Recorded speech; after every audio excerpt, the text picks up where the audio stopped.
자, 오늘 이 시간에는 오이디푸스 이야기를 하려고 합니다. 여러분들과 함께 2시간 동안 즐겁게 얘기해 보겠습니다. 강연 제목을 이렇습니다. 에케 호모라는 좀 어려운 말을 썼고요. 라틴어입니다. 라틴어로서 이것이 인간이다 또는 이 인간을 보라 라는 그런 얘기입니다. 라틴어 얘기가 왜 여기 나올까? 그 다음에 제가 주제를 달기를 방랑자 오이디푸스에게 인간을 묻다 라는 제목. 에케 호모 해갖고 이미지가 탁 떠오르는 게 이겁니다. 누구죠? 예수 그리스도라고 믿는 사람들에게는 또는 그렇지 않건 역사적으로 이 인물을 그 고향 마을 이름을 해서 나사렛 예수라고 부르는 인물입니다. 그렇죠? 그렇다고 해서 에케 호모 이것이 인간이다 라는 말을 예수께서 하신 건 아닙니다. 그게 아니고 이 말을 한 사람은 정작 누구냐? 어떤 장면인 것 같습니까? 나사렛 예수가 유대 본토로 들어와서 예루살렘에 와서 새로운 종교를 설파하고 그 제자들과 무리들이 따르게 됐을 때 원래 그 당시의 기득권 종교 세력이 이 예수를 박해하고 탄압하여 지금 그 팔레스타인 지방의 로마 제국의 총독으로 와 있던 빌라도 앞에 끌고 갔습니다. 그리고 그 끌고 가는 과정에서 로마 군인들의 채찍에 얻어맞고 옷은 다 발가벗기우고 채찍에 얻어맞고 가시관 씌우고 거기다가 네가 유대의 왕이냐라는 조롱과 함께 빨간 망토 하나 탁 걸쳐주고 그런 모습으로 해서 빌라도 앞에 끌려왔습니다. 그 빌라도가 그 종교적 카리스마로 민중들의 숭배를 받던 인물이 일순간에 저런 벌거벗고 매질당하고 찢기고 피 흘리는 모습으로 자기 눈앞에 탁 당도한 모습을 보고 자기도 모르게 외친 말, 그게 바로 에케 호모라는 말입니다. 왜 그런 말을 했을까? 참 멋진 말이죠. 이것이 인간이다. 그러니까 말하자면 그렇게 숭배를 받던 그 높은 위상으로부터 일거에 매질당한 그 벌거벗기운 짐승의 모습으로 전락해버린 그 모습을 보고 인간이란 게 이렇게 모든 걸 다 벗겨놓고 보면 아무것도 아닌 존재, 참으로 비참하게 이를 데 없는 존재, 이것이 인간의 실상이다 라는 이야기를 지금 하고 있죠. 그래서 지금 이게 잘 보면 마치 무대 위에 서 있는 저 예수의 모습, 그리고 그것을 바라보는 이 유대 민중들은 일종의 관객과도 같은 존재고, 그 옆에서 무대 위에 서 있는 그 인물을 가리켜서 에케 호모라고 외친 빌라도는 일종의 말하자면 코러스와 같은 존재가 되어 있는 거죠. 실제로 이 말이 에케 호모라는 말이 빌라도가 지어낸 말이 아닙니다.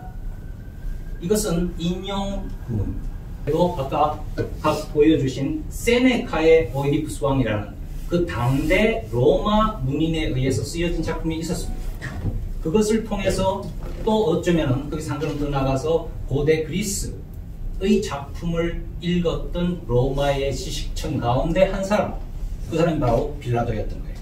그래서 이 빌라도는 고대 그리스 비극의 맨 끝장면에 가면 항상 나오는 말이 그겁니다. 이 비극이라는 게 그렇지 않습니까? 위대했던 인물이 파멸을 당해갖고, 그죠? 한없는 낭떠러지 아래로 추락하는 이야기들입니다. 이 비극이라는 것이. 그렇게 됐을 때 코러스들이 그 인물을 마지막 장면에서 가리켜 이 인간을 보라, 이것이 바로 인간의 실상이다 라는 말을 하는 거예요. 그것이 바로 라틴어로 번역을 하면 에케 호모라는 말이 되었고, 예수의 모습을 본 순간 그 뇌리에 박혀있던, 문화적 지식으로서 뇌리에 박혀있던 빌라도가 바로 이 탄성을 내지른 거죠. 또 모르겠습니다. 어쩌면은 자기의 지식 자랑하느라고 이런 장면에 아주 걸맞는 어떤 문화적 품위 이런 걸 과시하기 위해서라도 했던 말인 것이 바로 이 에케 호모라는. 그러니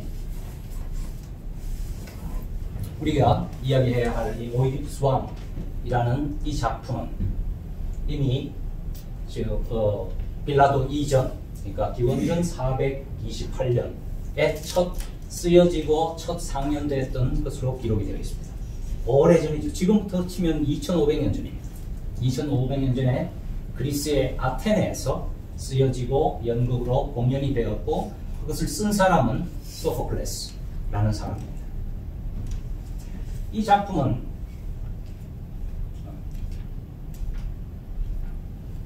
소포클레스가 쓴 작품의 양피지의 한 필사본입니다. 필사본. 여기 이 구절, 여기서 보면 바로 그 구절, 에케 호모, 이것이 인간이다 라는 구절이 나오게 되어 있고요. 그래서 정작 이 작품 오이디푸스 왕에서는 위대한 테베의 왕이었던 오이디푸스가 우리가 앞으로 듣게 될 이야기 통해서 그 끝에 비참하게 파멸을 당하고 눈까지 뽑혀서 장님이 된 그 모습을 보고 그의 마지막 장면에서 호러스가 노래를 합니다. 이것이 인간이다. 이렇게. 이 작품이야말로 고대 그리스 비극들 지금 사실은 남아있는 작품은 단 한 40편에 불과한데요. 그 가운데에서 그 당시부터 오늘날까지 최고의 작품으로 이끌어집니다. 그 당시로 이야기하자면은 아리스토텔레스. 이 작품이 쓰여진 지 한 70여 년 후에 아리스토텔레스의 시대였는데 그때 아리스토텔레스가 그리스 비극을 얘기하면서 그 사람의 시합이라는 말하자면 문예 이론서라고 불릴 아리스토텔레스의 그 저서에서 이 오이디푸스 왕을 비극의 전범으로 꼽고 그것을 어떤 구성 요소들로 되어 있고 어떤 비극이 훌륭한 비극이다 라는 얘기를 이 작품을 모델로 해서 이야기를 하고 있어요. 그래서 아리스토텔레스는 이따가 또 하겠습니다만 이 문서를 한번 보시죠. 정말 너덜너덜하죠. 파피루스 양피지에다가 쓴 것입니다. 필사본. 학자들의 추정에 의하면은 저게 한 10몇 개 정도 필사본이 있지 않았을까. 근데 그것들이 다 소실이 되었다가 다시 복원이 되었는데 그 과정이 결국 우리가 이 고전이라는 것이 무엇이냐. 제일 첫째는 시간입니다. 그렇죠? 시간. 아주 먼 곳에서 오랜 시간을 거쳐 우리에게 당도한 전승된 이 문서. 참 복잡다단한 어쩌면은 오늘날 우리에게 전해지지 않았을 수도 있는 텍스트입니다. 왜 그런 거 아니? 고대 그리스 기원전 한 6세기부터 한 3세기까지 그리스 아테네에서 수많은 비극 작품들이 쓰였습니다. 그것들이 그 다음에 마케도니아가 일어나고 그 다음에 로마 제국이 일어나면서 그 문화의 중심, 움직여가는 문화의 중심을 따라서 그쪽으로 움직여갔어요. 그러다가 기원 후 2, 3세기에 로마 제국이 동로마, 서로마로 갈릴 때 주로 동로마 쪽에, 그러니까 동로마의 수도는 콘스탄티노플, 요즘 이스탄불입니다. 그 이스탄불에 이 지식의 보고가 생기게 되고 이 고대 그리스의 문헌들이 다 그쪽으로 가게 됩니다. 그렇다가 그 콘스탄티노플이 어떻게 됩니까? 이슬람에 의해서 정복이 당해버리죠. 그것들은 전부 그러니까 말하자면 지하 창고에 다 묻혀 있었습니다. 그랬다가 십자군 전쟁이 일어나면서 서유럽 사람들이 와서 여기 뭐 정복까지는 못했죠. 실패하지만은 거기서 많은 것을 약탈해 가죠. 약탈해 가서 중세에 이태리, 프랑스, 영국 할 것 없이 어떤 수도원들로 그 문서 상자들이 다 가 있었어요. 그 수도원의 수도사들이 고대 언어를 아는 사람, 그 당시의 지식인이라는 것은 중세의 지식인은 수도사들이죠.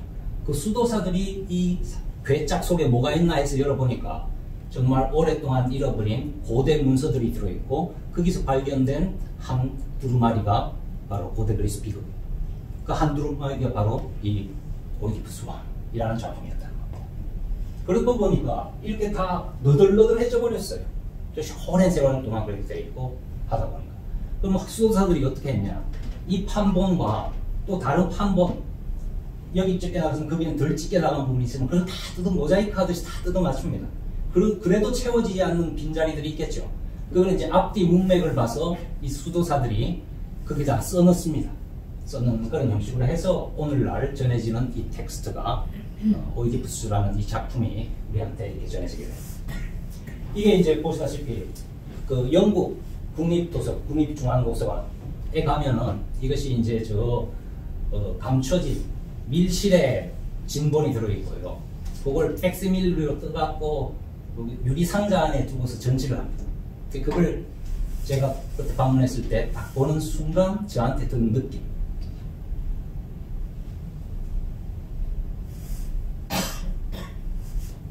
정말 저 글자들이 그 왜 컴퓨터 그래픽에 보면 훈민정음 창제 뭐 이렇게 나오면 글자들이 빛을 확 내면서 일어서잖아요. 그런 느낌으로 탁 다가오는 그런 것이죠. 그것이 다만 그 순간의 어떤 시각적 환상에 그치지 않고 사실은 거기서 우리가 다시 한번 고전이란 무엇인가 라는 질문을 다시 던져볼 수 있게 됩니다.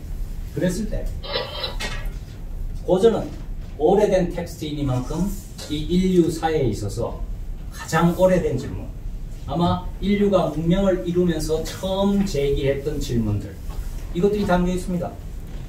근데 그 질문들이 그래서 굉장히 오래고 다시 말해서 낡은 질문일 텐데 우리가 고전이라는 이름을 획득한 작품들을 들여다보게 되면은 2500년 전에 쓰여진 작품인데 오늘날 읽으면 이게 바로 오늘의 이야기 같이 보이는 거예요. 그 먼 오이디푸스라는 말하자면 해괴망측한 운명을 겪는 이 사람의 삶이라는 독특한 특이한 한 개인의 삶인데 이것이 가만 보면 나하고 닮아 있는 거예요. 이게 바로 고전의 생명입니다. 고전이라는 것은 박물관에다가 소장해 놓고 있는 것이 아니라 독자가 오늘날의 독자가 만남으로써 오늘날 그 독자 고유의 의미로 번역이 되어지는 글, 그것이 바로 고전이다. 그래서 오이디푸스 얘기를 제가 이제 앞으로 1강, 2강, 3강을 통해서 쭉 말씀드릴 텐데 그러는 동안에 우리가 함께 읽어가는 동안에 여러분들도 이 안에서 우리가 살아가는 이 현재의 삶 그리고 나 자신 또는 우리의 모습도 함께 발견해 나가는 시간이 되었으면 좋겠습니다. 자, 들어가기에 앞서 우선 이 오이디푸스라는 한 말씀드렸듯이 독특한 개인의 이름부터 한번 살펴봅시다. 오이디푸스 어디서 들어보시긴 했죠. 특히 오이디푸스 컴플렉스라는 말은 다 들어보셨죠. 그래서 우리가 프로이트라는 사람이 어떤 정신분석학 이론을 하는데 이 오이디푸스 컴플렉스를 얘기했다라고 하고 또 오이디푸스라는 작품이 있었구나 하는 걸 이제 뒤늦게 알게 되면 결국 오이디푸스라는 이 이름, 여러분 각자 이름을 갖고 계십니다. 고유한 이름들이죠. 주로 우리 세대에는 이제 한자어들이 많고, 그럼 그 이름들에 다 의미가 새겨져 있습니다. 예컨대 제 이름은 이제 클태, 이 태극기 할 때 태자에다가 볕경, 경치경, 경복궁 할 때 그 경자인데, 그러니까 큰 볕, 큰 풍경, 이런 이름 뜻을 갖고 있는데, 정작 그 이름대로 살고 있냐? 이름 값하고 살고 있냐? 라고 물으면 누구든 자기 자신의 이름값하고 살고 있다고 자신할 수 있는 사람은 잘 없을 겁니다. 제 역시 마찬가지입니다. 교수님은 아는 것 같은데. 오이디푸스라는 저 이름은 무슨 뜻이냐? 퉁퉁 부은 발. 예. 결론부터 말씀해 주시면 곤란하고요. 그렇습니다. 푸스라는 말은 여러분 옥토푸스, 문어입니까? 낙지입니까? 맨날 헷갈립니다. 옥토푸스가 문어죠. 8개의 발을 가졌어요. 그죠? 옥토푸스. 푸스라는 말이 발입니다. 오이디라는 저 말은 상처 입은이라는 뜻입니다. 그래서 상처를 입었기 때문에 부풀어 오른 그런 뜻이에요. 이 사람이 왜 이런 이름을 갖게 됐을까? 여러분 오래전 나왔던 미국 영화에 늑대와 춤을 이라는 영화 다들 기억하실 거예요. 그 늑대와 춤을 이라는 게 그 백인 남자가 인디안 마을에 가서 살게 되면서 얻은 이름이죠. 그죠? 아메리칸 인디언들의 이름들은 다 그런 식으로 지어져요. 그래서 제가 이 이름 이야기를 하고 상처 입은 발이라는 얘기를 했더니 제 수업을 듣던 한 미대 학생이 이런 그림을 그려왔어요.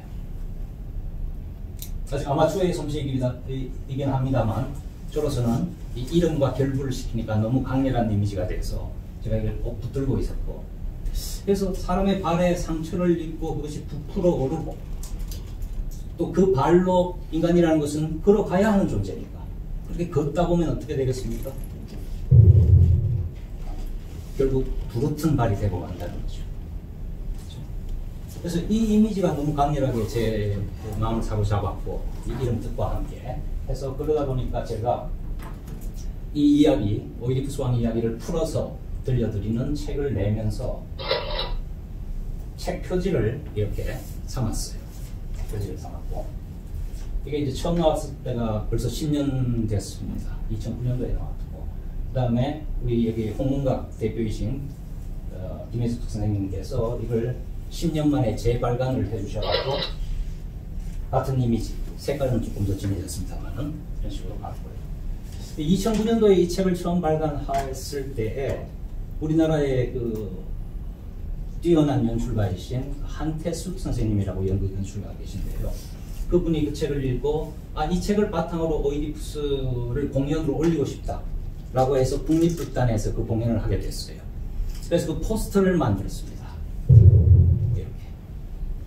저는 계속해서 발 얘기를 했는데 그래서 제 책에서처럼 공연 포스터도 이 발 이미지를 중심으로 어떻게 했으면 좋겠다라고 끄덕끄덕 주장을 했건만 또 연극하는 관점, 그 관객을 갖다가 불러들여야 하는 그런 관점에서는 아무래도 배우의 얼굴 이미지라는 것이 가장 강렬한 인상이겠죠. 호소력이 크겠죠. 그래서 저런 식으로 만들었습니다. 색깔은 어쨌든 붉고죽죽합니다. 자, 왜 그런 이름을 갖게 됐을까? 오이디푸스의 삶이 곧 그의 발의 행로와 겹쳐지기 때문입니다. 그리스반도, 올해 그리스반도의 지도인데요. 평생을 방랑을 하며 살게 되는 사람입니다. 자, 여기 테베라는 도시의 5대 왕국의 왕자로 태어납니다. 그런데 그 아버지가 아이가 태어나기 전에 받은 태몽에서 불길한 이 아이가 태어나서 왕자가 됐는데 아버지를 죽이고 이 나라를 쑥대밭으로 만들 거다 라는 태몽을 받습니다. 그러는 바람에 애가 태어나자마자 죽이려 바깥에 데리고 나가서 죽여버려라 하고 명령을 내렸어요. 근데 그 명령을 전달받은 부하가 데리고서 산에 가서 죽이려고 하다가 차마 이 어린 생명을 갖다가 그렇게 못해갖고 망설이고 있던 차에 이웃나라 코린트, 신약 성경에 보면 고린도라고 되어 있는 그 도시입니다. 코린트에서 온 목자 양치기 노인을 만나갖고 그 노인한테 애를 건네주면서 당신네 나라로 데려가서 살려라. 그걸 받아든 코린트의 목자는 마침 자기 나라의 왕과 왕비 사이에 자식이 없는 거예요. 그래서 왕가에다가 입적을 시킵니다. 입적을 시켜서 그 왕이 받아들여갖고 양자로 삼고 코린트의 테베의 왕자로 태어났던 아이가 부모에게서는 쫓김당하고 사실 죽임당한 꼴이죠. 죽임당하고 오히려 코린트로 옮겨가서 다시 왕자로 자라나게 되는. 뭐 여기서도 금수저, 저기 가도 금수저, 뭐 이런 조금 듣는지 모르겠습니다만 그렇게 됐다. 그런데 얘가 코린트의 왕자로 잘 자라고 인물이 출중하고 모든 면에서 뛰어나고 특히 지혜가 뛰어난 그런 청년으로 자라나고 있어 10대 하이틴에 이르렀을 때에 주변에서 그 내막을 은연중에 알고 있던 다른 대신들의 아들들이 제가 모든 면에서 자기보다 뛰어나니까 질투심에 의해갖고 이 아이한테 그 일을 누설하는 거예요. 너 잘난 척하지 마. 너 진짜 너 왕과 왕비가 너 부모님인 줄 알아? 아니야. 너 다리 밑에서 주워왔어. 그런 얘기 들으면 어떨까요? 특히 10대 그 민감한 감수성, 정체성이 이제 막 자리 잡아가야 하는 그 시점인데 그렇잖아도 혼돈을 겪고 있는 10대 소년이 그 얘기를 들었을 때 완전히 자기 자신이 무너지는 체험을 하게 되는 거죠. 아버지 어머니한테 늑달같이 달려가고 내가 아버지 어머니 자식 맞습니까? 뭐라 그러겠어요? 맞지, 당연히 그건 그렇지, 누가 그런 말을 했냐? 뭐 이렇게 하지만은 한 번 의구심이 들기 시작하니까 이 아이가 견디질 못하고 진짜 내 부모가 맞는지, 진짜 다른 내 부모가 있는지를 알아보기 위해서 간 곳이 어디냐? 북부에 있는 델피라는 도시입니다. 여기에 뭐가 있어서 아폴로 신을 섬기는, 태양신 아폴로를 섬기는 신전이 있고 그리스 전역의 아폴로 사원들 가운데서 예언의 그 사제들이 예언의 능력이 가장 뛰어나다고 알려진 것입니다. 그래서 그 예언을 받으러 올라가는 겁니다. 가갖고 아폴로 신전에 들어가서 태양신이요, 내가 우리 아버지 어머니 아들 맞습니까? 아니면 내 진짜 부모가 따로 있습니까?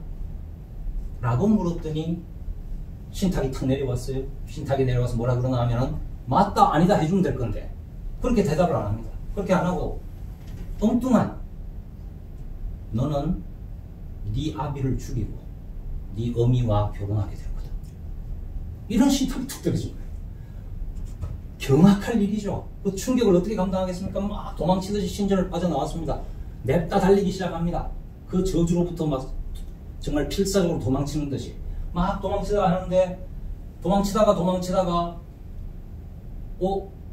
이 길에 다다르게 됩니다.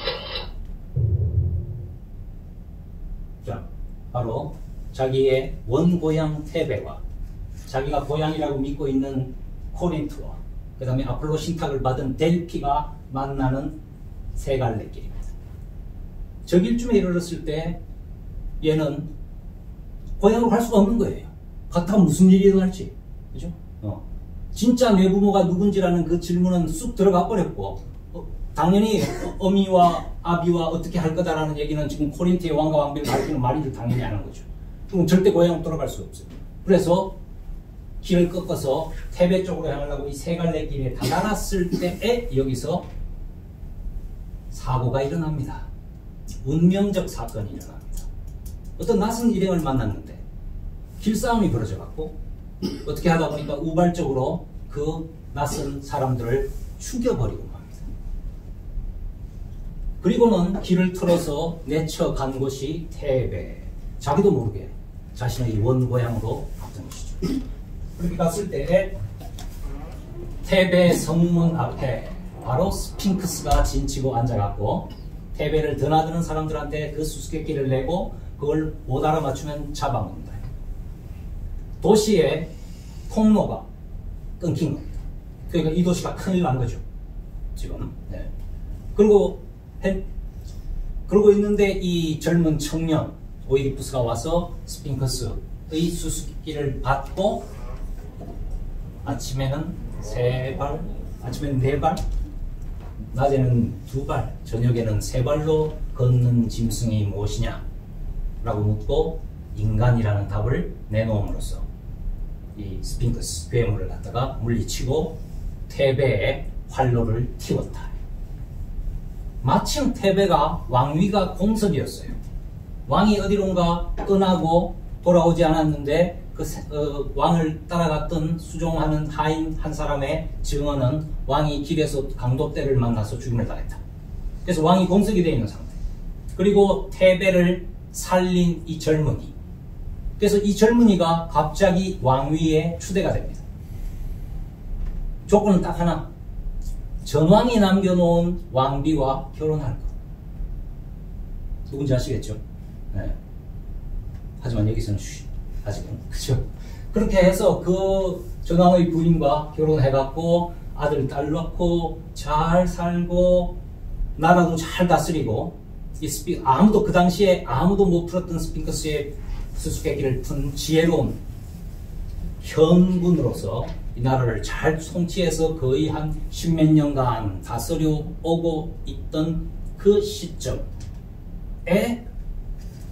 이 오이디푸스, 소포클레스의 오이디푸스 왕이라는 작품이 시작이 됩니다. 그리고 작품이 시작되자마자 24시간 안에 이 작품이 다 끝납니다. 단 하루 동안 일어나는 일.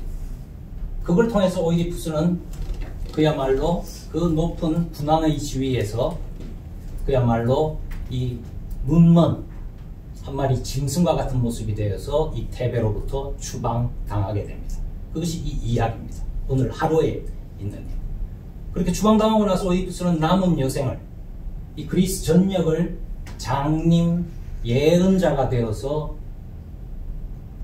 방랑하다가 마지막에 숨을 거두게 된다. 그런 것이 그의 운명입니다. 물론 그 얘기는 지금 이 드라마 안에는 나오는 얘기는 아닙니다만은. 자, 그래서 근데 정작 그러니까 고대 왕국 테베를 배경으로 한 이 이야기가 연극으로 만들어져서 오늘 여러분들 앞에 있는 바로 그 오이디푸스 왕이라는 작품이 된 것은 딴 것이에요.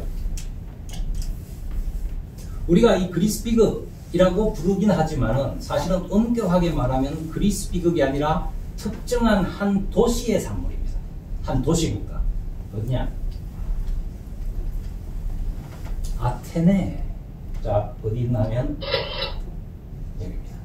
제일 남쪽에 있죠. 아티카 반도라는 그리스 반도 가운데 이 부분 튀어나온 이 부분을 아티카 반도라고 하는데 그 남단에 자리 잡고 있는 아테네라는 도시 국가에서만이 이 비극이 쓰여졌고 연극으로 상연이 되었고 아테네가 이 그리스 전체의 어떤 맹주 역할을 하게 되고 지중해 전역을 갖다가 정복해 나감에 따라서 이 아테네 비극의 문화가 지중해 전반으로 퍼져나가게 된다.